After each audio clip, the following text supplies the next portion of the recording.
coming to you live from the Show Me State, birthplace of James Mercer, Langston Hughes.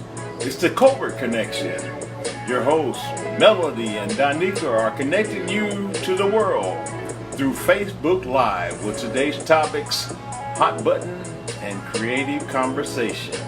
I'm your announcer, Dr. Colbert, working hard for a free meal and a bottle of crushed grapes. And now, here's your host, the Colbert Connection, Melody Colbert King and Danica Colbert.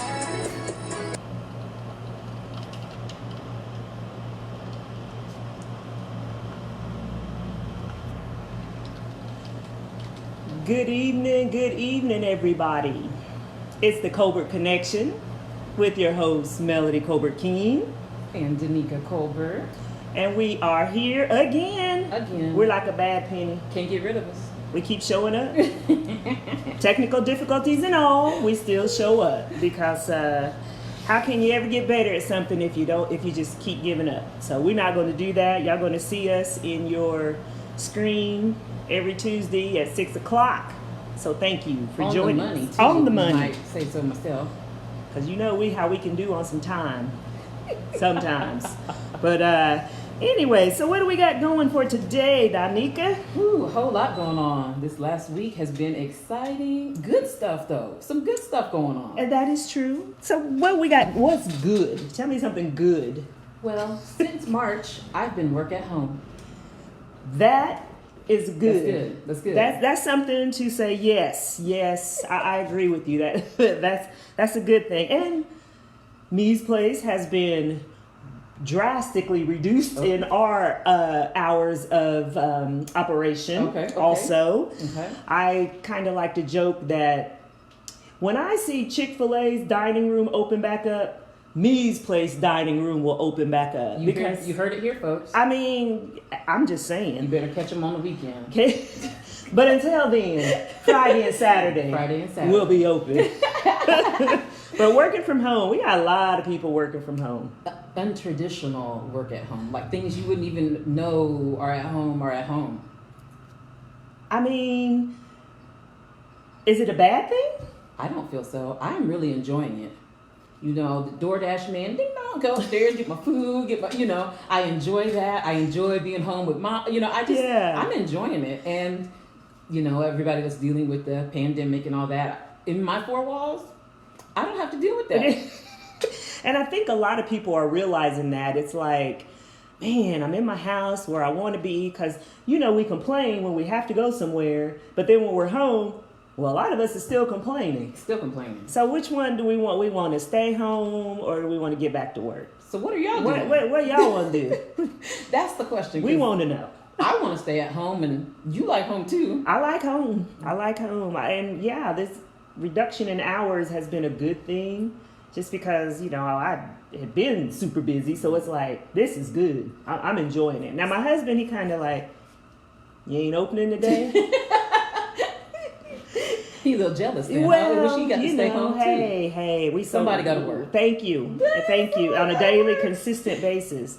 But I mean, because you can't, ain't no money coming in if somebody ain't. That's right. But is there money coming in?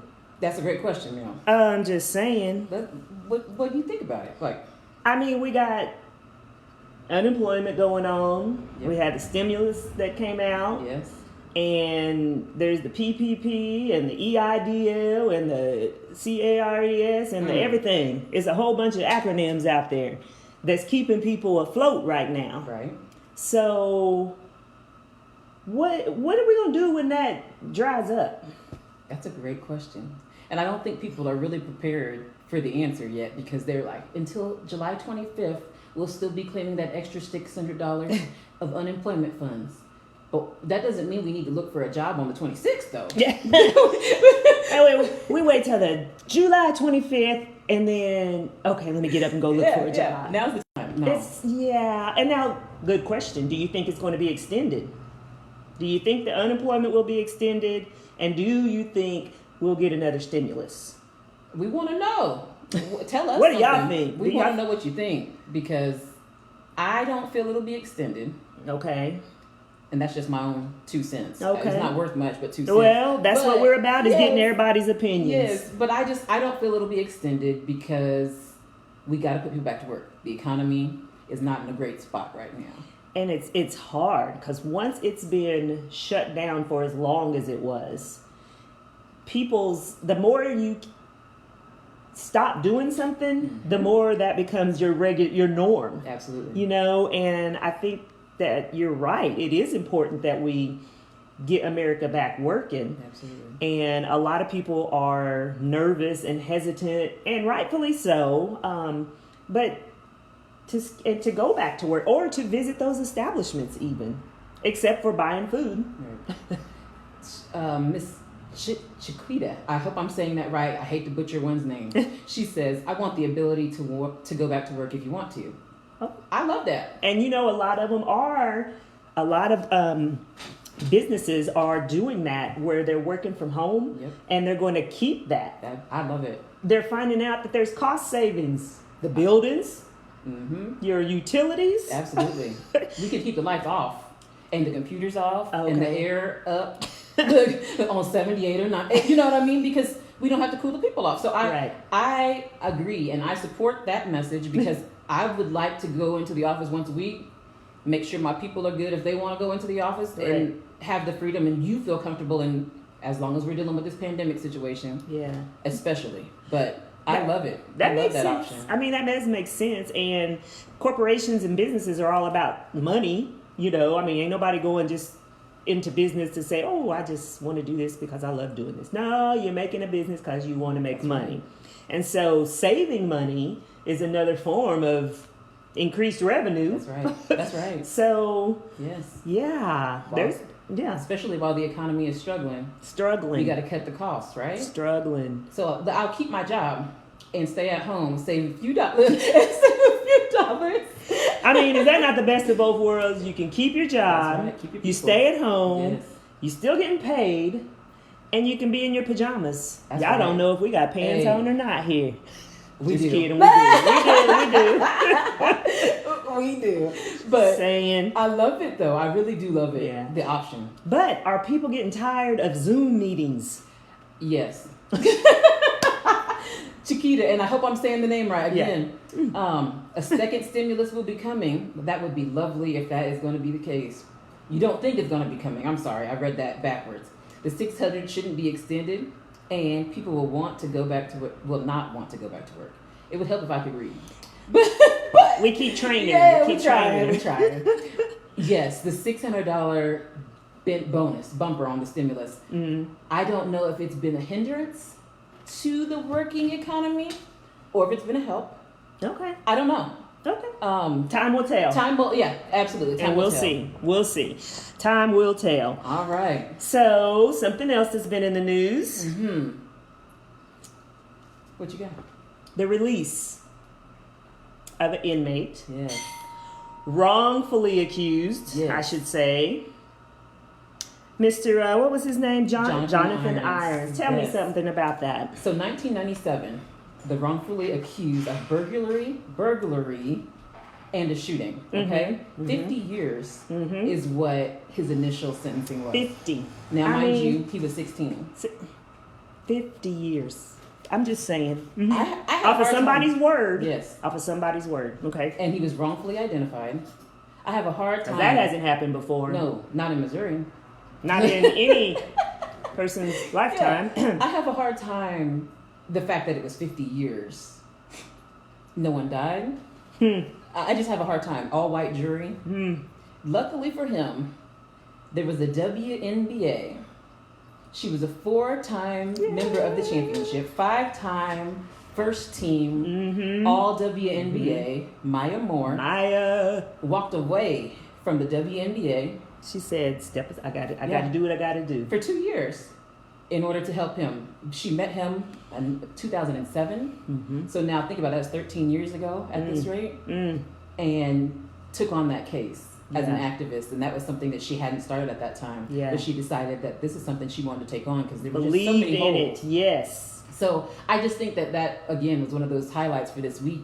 But how amazing is that? You don't see that happen often. That that when I read that, I was just like, first I was like, another one that was wrongfully imprisoned off of somebody's false testimony, off of some jacked up evidence, wasn't even no evidence. Right. And, you know, so 15, 20 years of somebody's life is gone over a word because you chose to believe that word over that word. Right.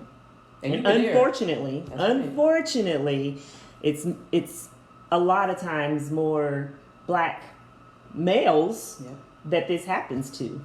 What's the movie? Just Mercy. Thank you. You already knew where I was going. I was like, Just what's Mercy? the movie? That's the movie. You have to watch it. If you haven't watched it, take some time. Absolutely. It's an amazing movie, and it will bring this home, this whole situation. As you watch it, you'll be like, wow. Yeah.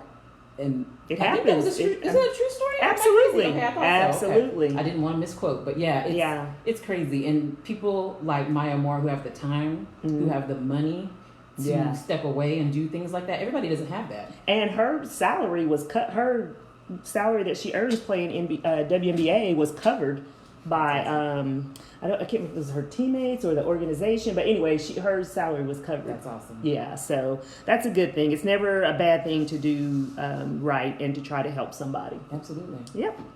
So give me something new. What's going on and what else we got going on? Because every day we have something. Every day. We've had all kind of interesting things this week. So also in the news this week was the Supreme Court's ruling. Did you catch that? Yeah, what do you think on that? I was talking with the producer. and the producer thought that, that's great, but I don't think it'll happen by this November. Huh.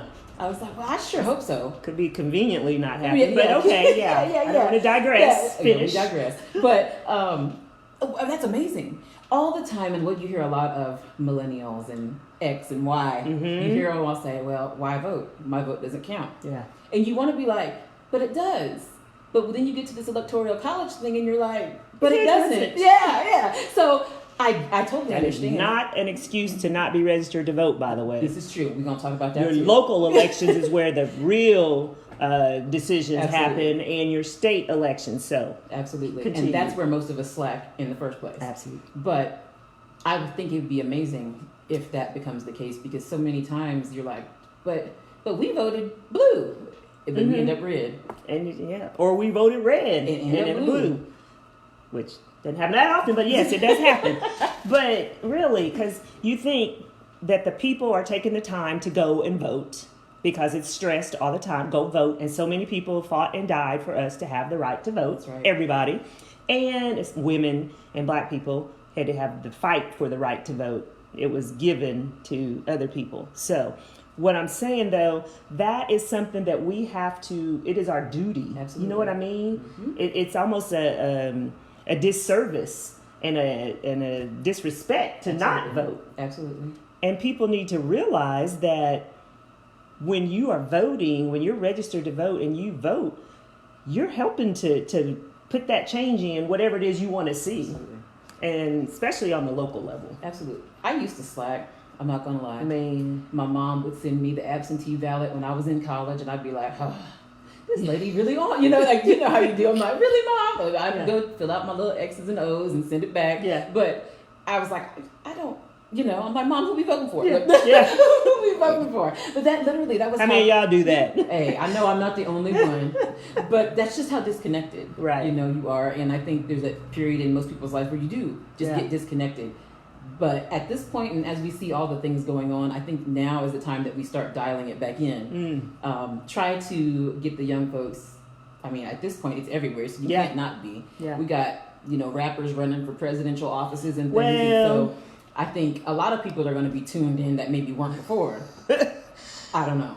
Yes. Since you brought it up.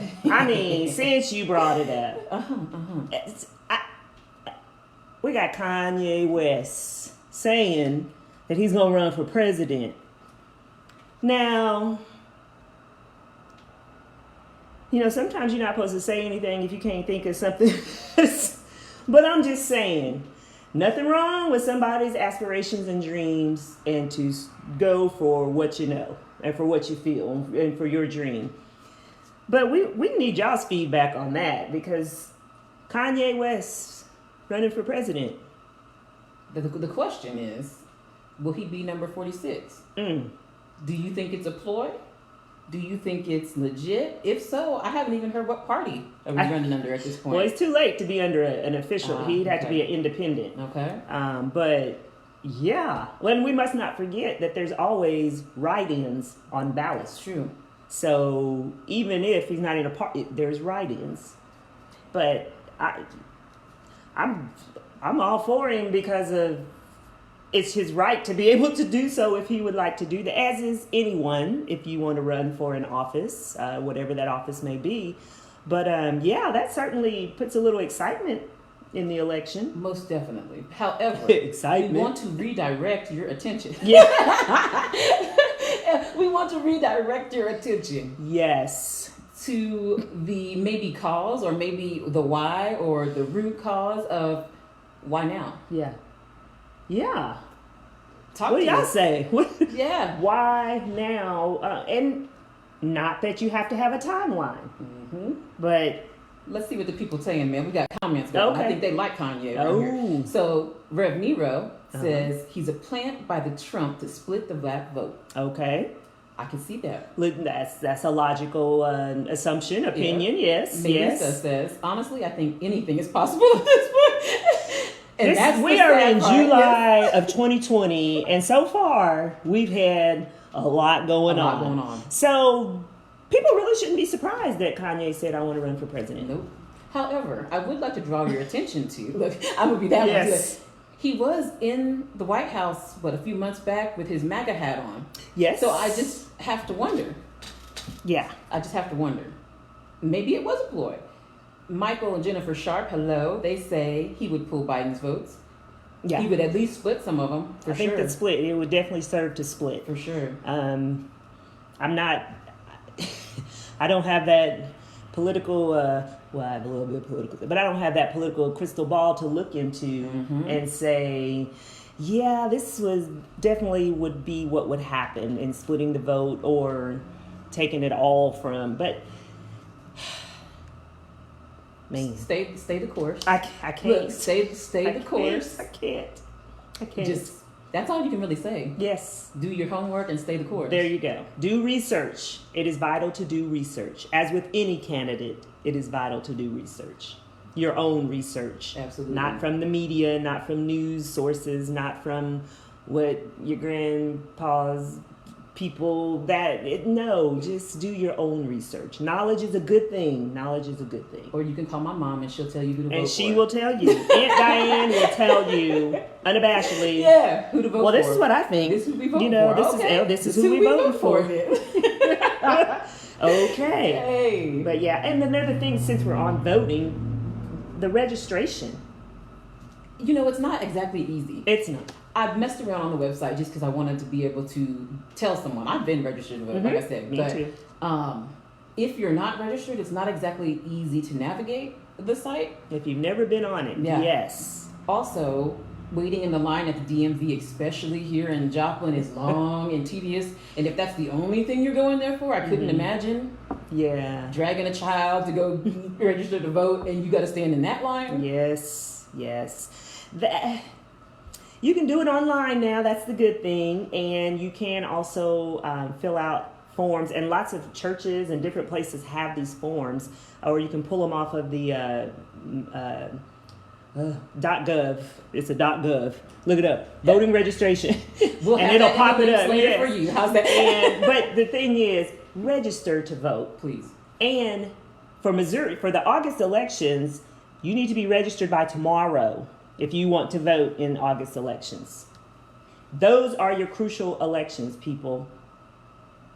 Your state, your local and your state is where you can make the difference. You need to be registered to vote. Please. We are working on a special guest to come and talk a little bit more about Absolutely. that. So stick with us.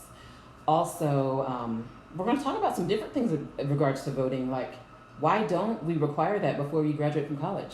Or high school, I'm sorry. But why isn't that in something that your counselors talk to you about before you get your papers and sign out? I've got all my credits, I'm good. Yeah. Here's your register to vote. Why don't we handle that? Well, there's a lot of things we could probably improve on, and right. that would be one of them, because we have to prepare the youth for these leadership positions, and to just function and to survive out in the world once they get out of high school.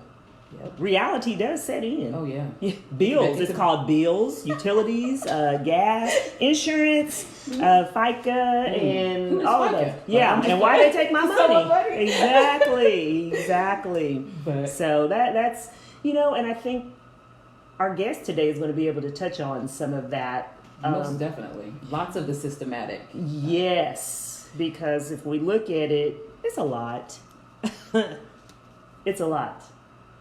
I don't know if y'all are ready yet for what Dr. Jordan Burton, look, I'll put it on you. Look, Dr. Jordan Burton's about to bring to the table. Yes. I'm just going to go ahead and put that out there for you. It's about time to cue him on in anyway. We'll let you go ahead and cue him on in, because Jordan is a Joplin native. He's actually another son. Right, she's way too young, but that was son. And this young man has moved away and made Joplin proud. And it's always good when you have somebody who returns back, even if it's for a minute, if it's for just The summer. Yeah, if it's a break during their work. It's always good to have them come back and talk to young people, or just to help with mentoring, just spread some knowledge, Right. and share some experiences outside of Joplin, because there's life outside of Joplin. Say what? Dare to dream. I know. Dare to dream. There is life outside of Joplin. And so, without further ado, we're going to introduce Jordan Burton and have him give us some words of wisdom. Let him do his little own introduction. I always like to let people do their own introduction.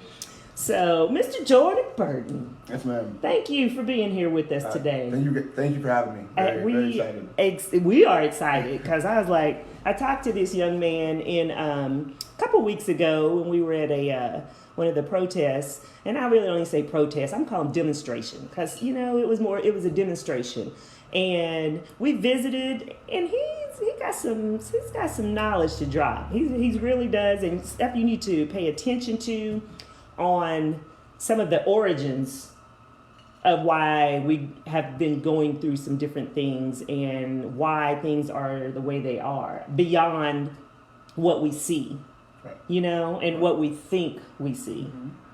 So, Mr. Jordan, go right ahead. Thank you guys for having me. Like you mentioned, I'm very, very fortunate. Spent a lot of time in media. Actually spent some time in the political side as well. And I don't know if a lot of people know that in 2008 I worked on Obama's campaign in Missouri. In 2012 I worked on Jay Nixon's re-election campaign, his gubernatorial run in Missouri as well. So got a really good taste of the political side. My degree is actually in political communications. I thought I wanted to work on campaigns, and I did too. And I was like, I'm good for a lifetime. Yeah. So I ended up getting in sports writing. Did that for about a decade, and I love basketball, so I ended up getting in coaching. Coaching is a unique way to kind of tie everything together. You get to work with people, you get to work with sports. Truly, I think the best way to make an impact, because you're with those people every day, and you can really kind of help them not only athletically, but also my basketball team in North Dakota was 75% black. So it's a lot of young men where we can kind of help guide them in terms of what they're seeing in the world around them that they may not be exposed to. So, and we need to make sure that our strong black males are visible to a lot of our youth, right? Especially in education. Absolutely. Well, I mean, you talk about the systemic side of oppression, and that might be the biggest thing.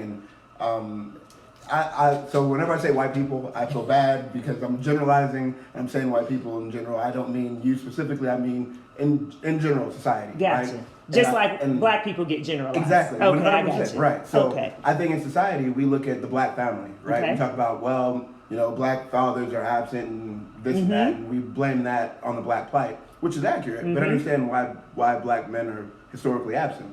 This is part of the systemic side. So from a slavery standpoint, the way to keep people enslaved was to break the family. If you tear the man out, right? Absolutely. You force the mother to care and raise a skittish child, a scared child based on the environment they're in. you break the male, you take his mind, you keep his body so he's able to work. That's how you start the cycle of slavery. So we repeat that for generations, Absolutely. and then we hit Reconstruction. Well, we don't have slavery anymore. So what can we do? Well, we start convict leasing. We start sharecropping. We start imprisoning black men, right? So even though the method is different, Right. the result's still the same. We're still breaking the family, right? Right. And as long as the black family is broken, it's a lot easier to manipulate and maintain this power structure we have. And I mean, think about the way things are right now. Yeah. The kids that I coach very rarely have a 2-parent household in black situations. Okay. And I mean, we're talking about dozens of kids, and you can go through each one. Father dead, father in jail, parents not together. And there's nothing wrong with that, but I understand that on the black side, it happens at a disproportionate rate. Absolutely. And I legitimately feel that some of that is a learned behavior. We've repeated that cycle so much that it's almost second nature. You know, whenever we see it, we don't even bat an eye. Oh yeah, that's not in the picture. That's a normal thing about how many men you know in that, or women as well. Absolutely. Black women are robbed by not having black men in the house as well. So I mean, it's one of those things where I truly feel like that's a small level of what we would call the systemic side of it, and it's one that we get blamed for, but maybe we shouldn't, because this is 400 years in the making. We've taught blacks to be like this. We've literally made our plight part of that. Wow. And I think whenever you look at the family structure, when you look at education, when you start looking at, well, here's why blacks are behind. Well, yeah, it's part of the plan. That's literally part of what we want. Absolutely. Black graduation rates, black college education rates are not even close to being proportionate to whites. Right. Why?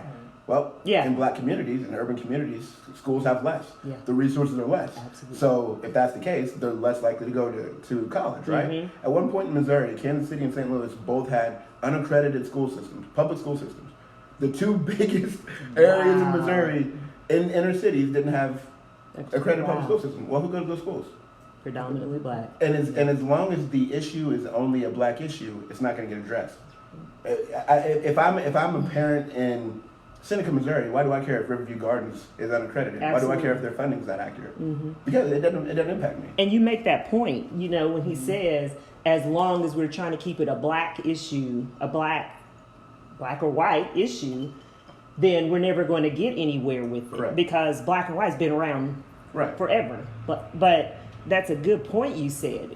Go ahead. And see, actually, I worked a little bit in education. I teach classes now in college, and one thing I thought about is, why do we not have a funding that gets away from a state level, right? So right now we fund schools based on, you know, you have this many businesses in your town, we'll take taxes from those businesses, we'll pump it into schools. Right. Cool. So in great affluent neighborhoods, you're gonna have great school systems. In neighborhoods where there's only a corner store and you know, whatever, you're not gonna get funded the same way. Right. Why?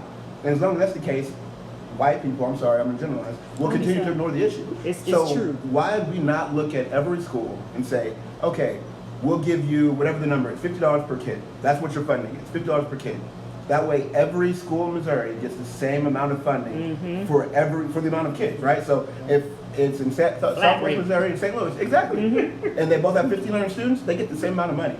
At that point, you're gonna impact white people, because they're going to start being like, oh, hold on, my money's getting sent here and here and here. Cool, because we want equal education. We want equal opportunity. And I guarantee you'll start seeing change in education. Yeah. Because we're okay with sucking money out of education right now, because who does it impact? This. Yeah. And that's one thing that I truly feel like as well. Education changes the whole game. Whenever we start having adequate education, if you can save a kid at 5, 6, 7 years old, you don't have to worry about them at 25, 26, 27. Right. Because they've had that background, they've had that forming. Well, as long as we continue to put kids in situations where maybe they don't have great preschools, maybe they're not getting developed well enough early, and then all of a sudden they're lost in the system, they're behind, and they're not at an adequate level, well, yeah, we're going to have people who are behind. And it's tough to have those opportunities. So I truly feel if there's a way to just flatten all that. You know, right now we have disproportionate rates. If we can make that equal, maybe it makes it a little bit easier on us to achieve and have a level playing field. And equity. Exactly. Equity. And one thing you and I talked about was the playing field is unlevel right now, because who does it benefit? Right. And at the end of the day, as long as the benefit is still there for people, there's no reason to change the system. So I got a question. Oh. Right. Sorry. No, you go ahead, because it may be just what I'm thinking. It might not be, but it might be. So I'm about problem and solutions. So how do we begin to implement? Where do you start? Where do you start? The best thing you guys said earlier was talking about local elections, because people are so jaded to politics and they look at, the presidential election. Your president, to be honest with you, your president matters very little. Your Congress matters. That's where the true power is. Your legislative branch. Exactly. You gotta know it. They gotta know it. There's a reason why Strom Thurmond stayed in Congress for 70 years. Literally, he was in there forever, because he had more power in Congress than he ever would have making a run for president. Yeah. And that's for any person in Congress right now. So I truly think you have to pay attention to your local levels. Your local levels being city, county, state level. Yep. Obviously, as we start getting into congressional seats, that matters as well. But I think if you get people invested in their local communities, it's easier to enact immediate change. Right. And then that local change can become a state level change. Right. And then that state level change will start getting movement nationally. Right. And you started seeing people, I mean, even before Obamacare, and I hate calling it Obamacare, because at the end of the day, regardless of how you feel about Obamacare or President Obama in general, that was one of the most progressive pieces of legislation that looked out for all people. Right. And again, my white brothers and sisters, you have to understand that in general, the power structure doesn't care about you either. No. They care about money. So if you're not hitting a certain threshold, you're a light-skinned woman. Yes, as Jane Elliott said, you a faded black person. Thank you. That's it. And that's where I kind of struggle, because I think some people kind of gloss that over and think that these are black issues. Systemic oppression isn't a black issue; it's an American issue. It's a female issue. It's a Hispanic issue. It's a black issue. It's an Asian issue. It's a Native issue. It's a transgender, gay, whatever you want to call it. We all have our plight, and it's all. Without being too crazy, at the end of the day, we all have the same oppressor, and our oppressor looks the same. And until we're able to truly fight for each other to end systemic oppression, we'll continue to be marginalized in different ways, based on whatever group we're in. And that's a good point you bring up, because it is about, people think it is about the black and white. It's about suppression. Correct. It's about control, power and control. Correct. And the more people who have that power, yes, they're going to buck if it's trying to be changed. People who benefit from something will raise the loudest fuss for change. Correct. If change is going to happen, because nobody wants to lose that benefit. Correct. And that's what we're seeing here. It's like the pushback is real, 100%. But it's like you said, are we pushing against the wrong thing? And here's one thing, whenever you look at the pictures of the rallies and the videos and stuff, you typically see some black people, you see some people of color, but you also see a lot of women, correct? White women. Who don't you see overly represented in these protests? I'll let you say it. It's white men. That's right. Because at the end of the day, and my white friends, I have awesome white friends. Absolutely. Some of them are males, and some of them don't understand that part of the issue is that white men of power, at the end of the day, if we level the playing field, who loses? Right now, it's white men, that's truly the only demographic that is hurt, because right now you look at Congress historically, 97% white male, right? When you look at all Fortune 500 CEOs, what do they look like? They're white men. You look at coaches and owners in sports, white men. Yeah. And so same picture. Exactly. Yeah. So if you level the playing field and you start giving more people seats at the table, that means a white man has to get up. Yeah. And I tell my friends, if you're serious about change, understand that this change will come in the form of your success. Yeah. Because right now, let's say you're competing against 60% of America. Well, you open that up to another 40%. What does that look like? It's harder for you to get those same advantages that you've had historically. And I think that's one thing to keep in mind. And whenever white men want change, that's whenever we'll have change. Because at the end of the day, the Congress looks the same. The people in power look the same. Yeah. We're going to get change whenever we motivate them enough to change. And I think that that's going to continue to be the issue. Yeah. And right now, you talk about the pushback. The pushback comes because people are tired of hearing about this and when's it going to stop and when's it going to stop? Yeah. And I had someone the other day tell me, I'm really surprised that all this has come up lately. And I was like, lately? If black people wanted to complain about the systemic side of oppression, we would be on the corner every day for the last 400 years. Every day.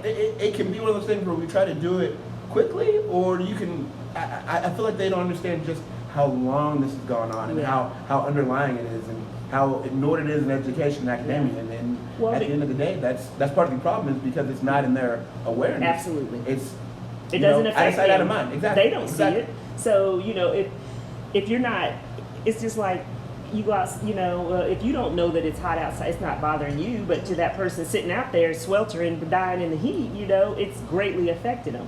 But until things are on your front doorstep, just like with the virus, anything like that, until it affects you, Right. you don't see a benefit or a need to do anything different. 100%. That's why I truly feel like, from the educational standpoint, whenever you start taking money and making every school equal, Man, you'll get changes. I love that. Think about how much we've seen people gut money from education at Yeah. state level. Oh. They'll stop gutting whenever they start seeing white schools impacted by the Right. gutting that's going on. Right. And you and I talked about at the protest. At the protest. First of all, I just want to say something. I'm gonna get on a quick tangent. A protest without a goal or without action there's is that. a gathering. There's that. It's slightly different. So understand that we have to have some kind of not only we have a message, right? Right. We have to have, you said solutions. We have to have solutions. We have to have steps we want to take. And so at that, we talked about, how do we further the cause? Yes. And my biggest concern is that we'll look around 2 or 3 months from now, whenever Corona goes away and things start to settle down, that we didn't accomplish what we needed to accomplish. And you and I spoke at length about if this remains a police brutality issue and we ignore the systemic side of oppression, we lost. Because at the end of the day, police brutality impacts us. We all get pulled over, and nobody likes that. But at the end of the day, lack of education, lack of opportunity, lack of resource, high abortion rates in cities, those are things that impact our community every day in millions by the number. So if we continue to have the narrative of police brutality is the issue, we won't change systemic oppression. Right. If we change systemic oppression, we can naturally change police brutality within that. And I think that's where we have to be very direct in what we want. And we can't just continue to beat the same drum of, we don't want cop shooting. Of course we don't want cop shooting. Yeah. But we also want to see the table. We also want education. Yeah. We also want ethnic divides to go away from job applications and housing loans and business loans. There are things that need to happen from a societal standpoint that are so far removed from police brutality that if we don't get that, we're going to be fighting the same battle over the next 10, 20, 50, 100, 400 years. And people say that you don't even look to, why do we have list your race, what race are you or what ethnicity are you on applications, No, I know. Yeah. It's like, but people don't, and I'll let you go ahead and do it, but it's like, why do you think that's on there, people? Why do you think affirmative action had to be in place? Why do you think these things? But go ahead, I'll let you. And that's why I think that, again, why people apologize. I don't think they understand that these things are in place because that's the only way to help fight against systemic oppression, systemic racism. And if your race didn't matter, if it was truly about money and your financial wherewithal, race wouldn't be on there. Wouldn't be on there. Gender wouldn't be on there. Would not be on there. We have to include that so that we have, for them, so they have a way to discriminate. Yeah, and for us, so we have a way to implement affirmative action. Affirmative action shouldn't have to exist. It has to exist because we don't have equal opportunity. And that's part, and right. And we keep playing the same cat and mouse game where I think that people in society just don't quite understand how far-reaching this is. Yeah. And how deep it goes. Correct. Yeah. And for women of color, you guys have it tenfold because you're getting hit on you're a female and you're black. Like where do you win? Yeah. And it's funny because we all have our own fights, but man, I struggle because we just, as a society, historically, we've ignored a lot of this that goes on. We sweep it under the rug. We suppress it. We find cool ways of getting around it, and we change what it looks like. We change the name. But at the end of the day, the game stays the same. Until we change the game. And the players. Right. You're right. You're 100% right. I think it's funny how you mentioned about. I'm sorry. I think it's funny how you mentioned. She did my mom thing. Speak up. I can't hear you. How we mentioned being females and African American. So we have always been taught in our way of working around, work harder. Right. You go out to the field, the court, or whatever, play harder. You practice on the weekends. Like those were the things that we were taught because we wanted to do better, right? So we went to school, we got those degrees, all those things that you had to do because not having them wasn't an option. Right. The positions that Mel has held, the positions that I have held, if I didn't have a degree or didn't have that better than you attitude, like I just have to work harder. I just have to make my team. You know what I mean? Like if you didn't have that, if someone didn't instill that in you, then you're not gonna have those positions, those opportunities. Right. So I think it's interesting that you said find a workaround, and it's like our whole life has been a workaround. So when do we get a chance to stop having to find the workaround? Why can't we just go from A to B like you? Right. And, Yes. and that's the thing that hurts because We're gonna go like this. right, yeah. You're running it, and it's funny because there's the experiment where they have the kids line up and they say, if you have a 2-parent household, take a step Love forward. it. Yeah. Love it. And so it's funny because we look at the black position, and Mhm. you hit the nail on the head whenever you say, people say work harder, or Yeah. that hard work gets you what you Yeah. want. It doesn't. It doesn't. And at the end of the day, Who you know? I saw someone mention a quote, and they said, someone was like, well, make better choices. And from the black standpoint, it's, well, you have better choices. You have better options, essentially. And it's just crazy to think that whenever we look at black people, I feel like society loves to pick out the ones who have ascended, right? Yeah. We've risen, and they're like, well, you're different. Well, Yep. No, Nope. I'm not different. I was fortunate to have great opportunities. For me, I went to all white schools. Yeah. I went. Just going here. Yeah, I'm with you. We were all very fortunate Yeah, to, right. to be in situations where we went to, what do they call them? PWAs, public white institutes, PWIs. Yes. Yeah, where we went to great white institutions Yeah. and had a chance to get great educations, which continued to propel us forward. There's a kid my age in St. Louis or in Milwaukee or Chicago who didn't have that opportunity. And at the end of the day, that's what we're fighting for. Yeah. Because again, you're continuing to play with an unlevel playing field. And we shouldn't have to go to white schools or live in white towns to have To the get same quality opportunities. education. Exactly. Absolutely. And right now, Absolutely. that's what it comes down to. Yeah. And I feel like society likes to pick on, well, this person made it out. Why can't everyone? Yeah. You're telling me the outliers should be the norm? Is what we're Yeah. what we're getting at? And again, as long as we continue to play that game, and you guys see it on Facebook where people pick out quotes of Candace Owens or insert other conservative black person here as to how all black people should feel. And it's like you're picking out outliers and trying to apply that to an entire population of people. And that's not a realistic way to truly view or understand the black experience. Absolutely. I'm sure for you guys it's exhausting as well, seeing social media and being like, can we stop? But this is why this whole thing came about, though. Yes. We were like, we have to do something. Because there's people that maybe don't have that friend that they could ask a question. Right. I don't understand, or why do y'all look at it this?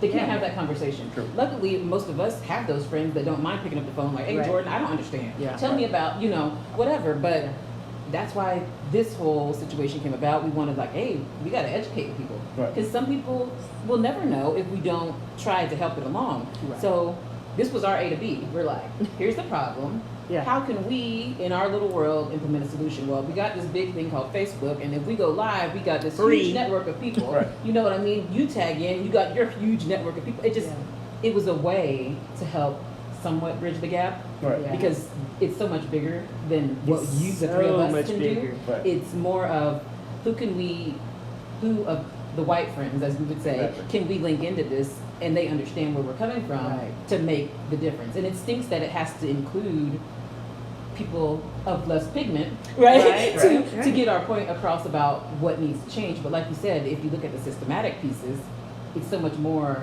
than the color. Absolutely. 100%. And if people look at it that way, I think this wouldn't even be an issue if they really bought in. Yeah. Very true. And it's crazy too because blacks make up 14% of the population. 14. We don't have the resources, Yeah. the ability for us to make change on our own is minimal. It will not come without white people involved, and that's the toughest part is, whenever I have white friends on Facebook who are like, well, I'm just kind of sick of hearing about it. It's like, Yeah. here's what hurts me because my future kids won't see a different life unless you understand why you have to be invested. Right. And that's the toughest part is there's no part of this that we can move on our own. Right. And we're tired of hearing, we're living it. So Correct. you're tired of hearing about it, but we're tired of living it. Correct. Very true. Very true. And Yeah. the uncomfortable conversation that needs to happen is why is the black plight removed from history? Why is it removed from your narrative? 100%. And you talk about Juneteenth. You talk about Black Wall Street. Yeah. You talk about the Iran-Contra and the pushing of Even- crack cocaine into black communities. Yeah. That's not in history books. Yeah. You don't learn that. I have advanced history courses on my transcript. Ain't in a one. Never heard about it. Never heard about it. And the thing is, whenever you bring stuff up like that, they're like, well, that's an isolated incident. No, it's Yeah. throughout history. It's throughout. The Tuskegee experiment, throughout history. We have so many instances throughout American history where blacks have been used or targeted in crazy ways that have truly led to where we're at in 2020. You look at the war on drugs, the war on crime. Yeah. How that relates to 2020 today. It's an epidemic. Oh my word. Oh, it's an opioid. That Right. It's an epidemic now. 100%. Yeah, and right. it needs to be treated, and it's a sickness, a Exactly. disease. We need to worry about people. We need to help people. Oh, in the 80s though, whenever It we was were flooding war. crack cocaine into streets War. to help buy weapons to fund other countries. War. And the crazy thing is, and here's what I just had a conversation with a young man. We were talking about the Iran-Contra and how, they used crack cocaine, which is crazy. They took cocaine from Colombia, brought it to America, made crack cocaine, put it in black communities. Yes. Took that money to buy weapons. And for right? Which, if you don't believe me, I promise you, Oh, it's Google true. it, it's documented. Yeah. Right? Some people even say they flew the crack into Arkansas, and there's also documented cases of people being murdered in Arkansas who saw the drugs coming in. But long story short, whenever we go back and look at it, that's part of the black plight. Yeah. You take crack cocaine, you put it in black communities. You then target blacks disproportionately. What's one of the hardest criminalized drugs in America? Yeah. Crack cocaine. Yes, it is. Who Where uses does crack that come cocaine? from? Black people. Yeah. But where does it come from? What is it in bigger form? We won't go there. And Be like, you That's another know. day's story. Right. Yeah, exactly. And that's part of the issue. And so then whenever we follow that up with the war on crime and the war on drugs, right? We established mandatory minimums. We used 3 strikes and you're out. 3 strikes. We coined super predator, Yep. which was Hillary, She helped push that. And then all of a sudden we're using the crack that was put into black neighborhoods by our government to then incarcerate black men at a disproportionate rate.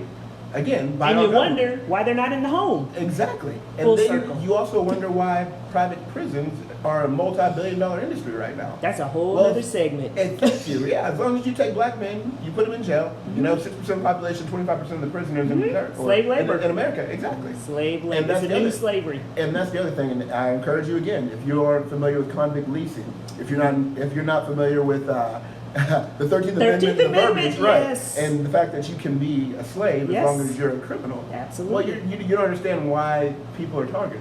And y'all need to watch that movie if you have not seen it. 13. Correct.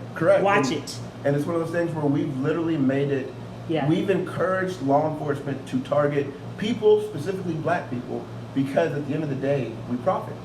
Right? As long as people profit off of other people being incarcerated, why would cops stop pulling people over? Yeah. Why would they stop targeting black people? Absolutely. Why would they stop over patrolling black neighborhoods? Yes. And patrolling. Right. Yeah. Yeah, and that's at the end Policing. of the day, 100%. At the end of the day, the system's not broken. We see it as broken, Yeah. but in the grand scheme of things, it's not broken. It's exactly what it should be. It was We needed a way designed. to transition. We've never had, think about this, in American history, we've never, ever, I'm going to say it one more time, ever had a period of time where there wasn't free labor. Whether we're talking about going from slavery or going to sharecropping, which technically wasn't free, but might as well have been free, to convict leasing, which, by the way, real quick, convict leasing was you could literally go rent a criminal and they would basically be your slave. You had to feed them. You had to feed them, but hey, they would do your work. Yeah. And that wasn't outlawed until 1941 under FDR. So think about that. We're not talking about 100 years ago. Yeah. We're talking about, we know people who were alive in 1941. So that's the crazy part. But again, convict leasing to now our mass incarceration system where we have criminals, where we have people who have been convicted of crime. I won't even call them criminals because as we're starting to see, a lot of men aren't even criminals. Yes. But as long as we make it possible for people to profit off that, we're going to have slave labor. We've had that for 400 years and it's going to continue in some form or another. We changed the verbiage of it, but slavery still remains. It remains. And that's the toughest part about it all is that people profit off of this entire system. So it won't change. So let me ask you, because I've heard it put so many different ways, or I hear comments from people, and they'll say, well, black people aren't really oppressed, and we just need to realize our power, and we need to, it comes at me in so many forms, and it is all I can take to quit commenting after a while. But that we're allowing, we're not stepping into our power, so to speak, and overcoming this plight of the black man that we, or the plight of the black race. What's your view? What would you say to that? Give me some new information. Right. And the funny thing is, so we do have that a lot, right? And I will acknowledge my own privilege, right? Being from where I'm from, I've been able to. And I think we've all been through it, right? Like we haven't had as hard. Right, 100%.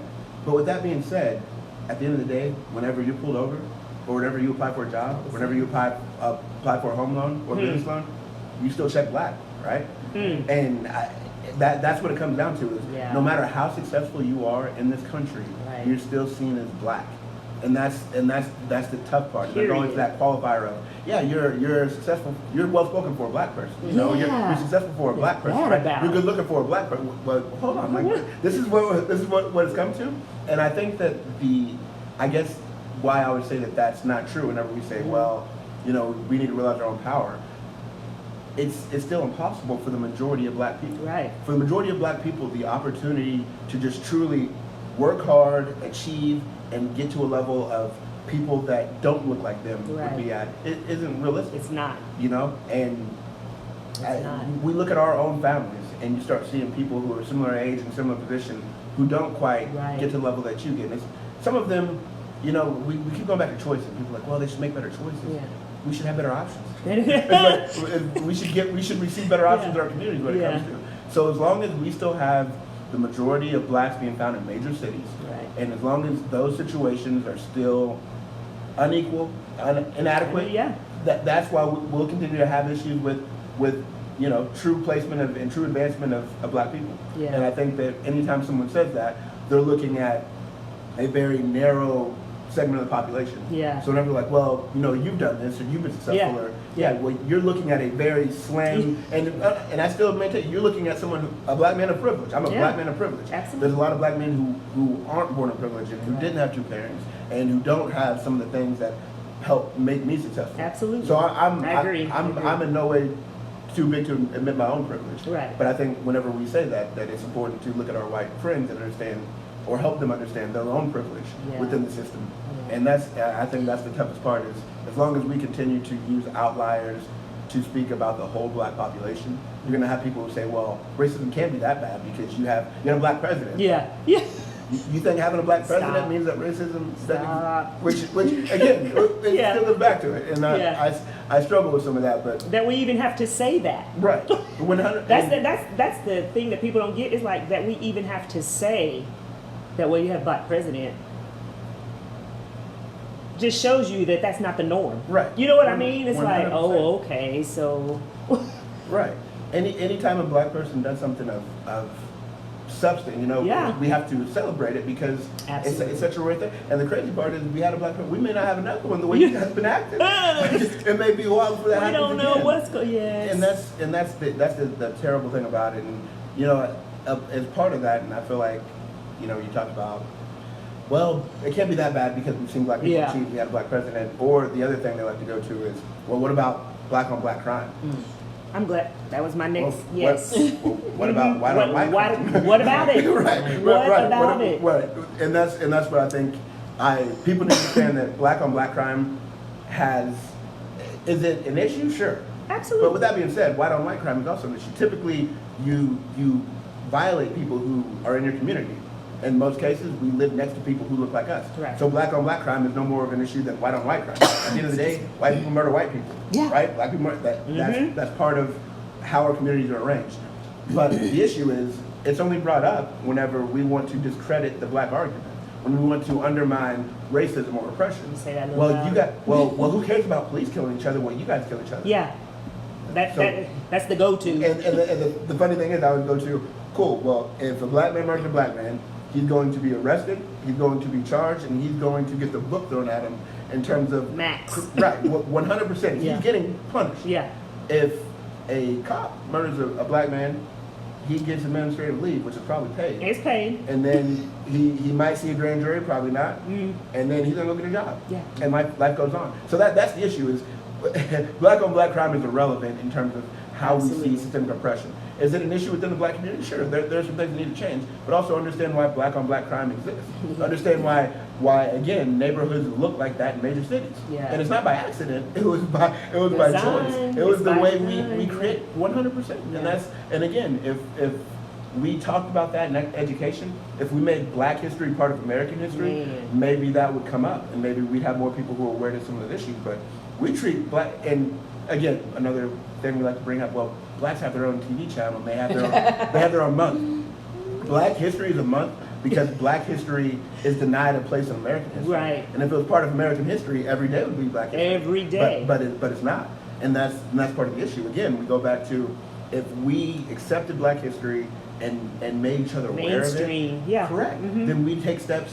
We'd have people who are aware and maybe take steps to change it. Yeah. But right now, it's so like I feel like we view Black history as this thing that's on this foreign planet that was hundreds of years ago, and we talk about is slavery. it February again? Right. Oh, Yeah, yeah. Black History Month is slavery, Martin Luther King. That's Yeah. it. And we it really couldn't get be- shorted because you got Short as Valentine's Day there, you got President's President's Day. Day, you got 28 MLK. days. It's short day. I have to find that breakdown, but the breakdown is really about a week. It's Right. like 7 days because you cut off the weekends and all.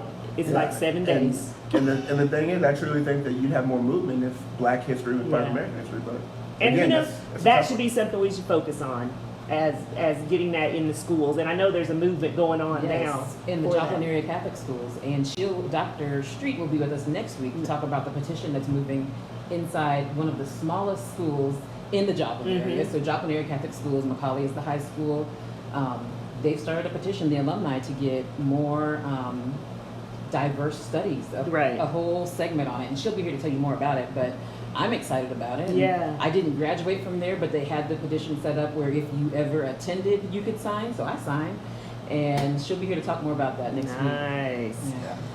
Well, Jordan, I mean, man, we could go on forever and ever, and it's actually needed. But we got some time constraints with us. But we thank you for agreeing to be on the show with us today, Appreciate you having me. because that's knowledge that needs to be heard. That's knowledge that needs to be implemented if possible, and it is possible. You know, and another thing that you had said or that we discussed, it's like when they say, "Oh, minority and majority," well, I'm not a minority, you know. But those are words that are used to further hamper, you Correct. know. And white supremacy, no, I don't think anybody's supreme over me. Right. You know, so just sometimes little simple things like that can be the beginning of moving into these larger Very true. areas that we can make a change in. Very true. At the end of the day, if we're able to educate ourselves, educate those around us, and vote, we're gonna have a chance to create change. Say vote again. Vote. Need vote y'all to be locally, registered. Vote federally. And not just vote. Make educated votes. Understand what Yes. you're looking for. Don't vote for Joe Biden because it says Democrat next to it. Yeah. Vote for Joe Biden because he's who deserves your vote and he's Yeah. who speaks to your cause. Yeah. Make sure you do your research. That's all needs to be that's all it said. comes down Make to. sure you do your research. Yep. And with that, We got a question though. we got a The question. question is, what can you do this week? What can we all do this week? Give us some last minute words to make a change, to make a difference, to impact your little Yeah. network. What can we do? Oh, that's a very good question. We gotta lead. We always want to lead with action. We talked about action. That's a very good question. I think if I were saying what can we do and talking to the people around us, I always tell my friends to educate themselves, right? And I think part of our mission as blacks is to help our white friends educate themselves. So if you can recommend a book, something like White Fragility, and if you could recommend a movie, Everybody should. something like 13, Yeah. you're on the right path. Okay. You know, if you can help someone just change the way they look at the world and look at maybe the scope that blacks see it through, I think you're going to start that process of truly creating change. Yeah. So in a week, if we're looking at how to directly impact change, have a conversation with somebody. Talk to somebody, and it doesn't have to be a white. Talk to someone different. Talk to someone who maybe doesn't have your exact same experience, and maybe that you can get a little bit different perspective and see how to help change people. I love it. Get a different I love view. it. Get a different Educate view. yourself and get a different view. Thank you so much for joining us today. We'll see you next week, Tuesday at 6 o'clock. Sharp, people. Sharp. Y'all have a good week. All right.